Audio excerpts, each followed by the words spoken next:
दोस्तों, स्वागत है आपका हमारे YouTube चैनल नंदिनी गौतम पर, जहां हम आपके लिए रहस्यमय और पौराणिक कथाएं लेकर आते हैं। आज ही हम महाभारत की एक पौराणिक कथा लेकर आए हैं। कभी कभी सबसे प्रिय भी अहंकार में खो जाते हैं और तब स्वयं भगवान उन्हें सिखाते हैं नम्रता का पाठ। आज की कथा सत्यभामा का अहंकार। श्री कृष्ण भगवान द्वारका में रानी सत्यभामा के साथ सिंहासन पर विराजमान थे। निकट ही गरुण और सुदर्शन चक्र भी बैठे हुए थे। तो कहानी में आगे बढ़ने से पहले मेरे चैनल को लाइक, सब्सक्राइब और शेयर करें और वीडियो में अंत तक बने। तीनों के चेहरे पर दिव्य तेज झलक रहा था। बातों ही बातों में रानी सत्यभामा ने श्री कृष्ण से पूछा कि हे प्रभु, आपने त्रेता युग में राम के रूप में अवतार लिया था। सीता आपकी पत्नी थी। क्या वे मुझसे भी ज्यादा सुंदर थी? द्वारकाधीश समझ गए कि सत्यभामा को अपने रूप का अभिमान हो गया है। तभी गरुड़ ने कहा कि भगवान, क्या दुनिया में मुझसे भी ज्यादा तेज गति से कोई उड़ सकता है? इधर सुदर्शन चक्र से भी न रहा गया और वे भी कह उठे कि भगवान, मैंने बड़े बड़े युद्धों में आपको विजय श्री दिलवाई है। क्या संसार में मुझसे भी शक्तिशाली कोई है? भगवान मन ही मन मुस्कुरा रहे थे। वे जान रहे थे कि उनके इन तीनों भक्तों को अहंकार हो गया है और इनका अहंकार नष्ट करने का समय आ गया है।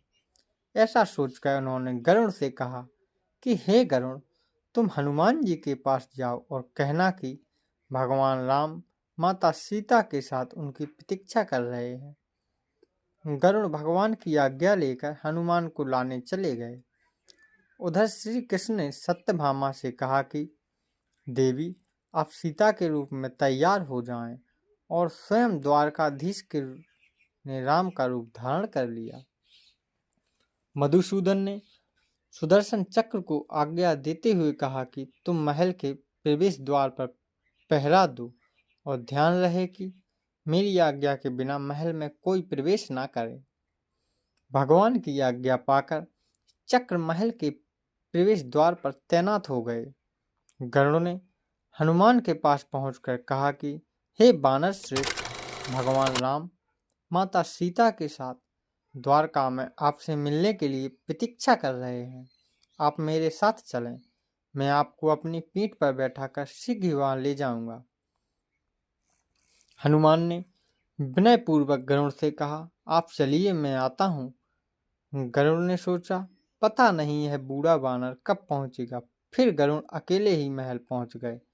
महल पहुंचकर गरुड़ देखते हैं कि हनुमान तो उनसे पहले ही महल में प्रभु के सामने बैठे हैं। गरुड़ का सिर लज्जा से झुक गया। तभी श्री राम ने हनुमान से कहा कि पवन पुत्र, तुम बिना आज्ञा के महल में प्रवेश कैसे कर गए? क्या तुम्हें किसी ने प्रवेश द्वार पर रोका नहीं? हनुमान ने हाथ जोड़ते हुए सिर झुकाकर अपने मुंह से सुदर्शन चक्र को निकालकर प्रभु के सामने रख दिया। हनुमान ने कहा कि प्रभु, आपसे मिलने से मुझे इस चक्र ने रोका था, इसलिए इसे मुंह में रख मैं आपसे मिलने आ गया। मुझे क्षमा करें। ये सुनकर भगवान मन ही मन मुस्कुराने लगे। हनुमान ने हाथ जोड़ते हुए श्री राम से प्रश्न किया, हे प्रभु, आज आपने माता सीता के स्थान पर किस दासी को इतना सम्मान दे दिया कि वह अपने साथ सिंहासन पर विराजमान है? आप रानी सत्यभामा के अहंकार भंग होने की बारी थी। उन्हें सुंदरता का अहंकार था जो पल भर में चूर हो गया था। रानी सत्यभामा, सुदर्शन चक्र और गरुड़ जी तीनों का गर्व चूर चूर हो गया था। वे भगवान की लीला समझ रहे थे।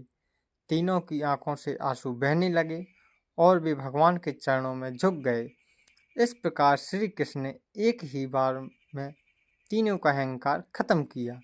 अगर आपको श्री कृष्ण की यह लीला पसंद आई तो वीडियो को लाइक करें और शेयर करें और चैनल को सब्सक्राइब करें ताकि अगली कथा सबसे पहले आपको मिले। कमेंट बॉक्स में लिखें जय श्री कृष्ण।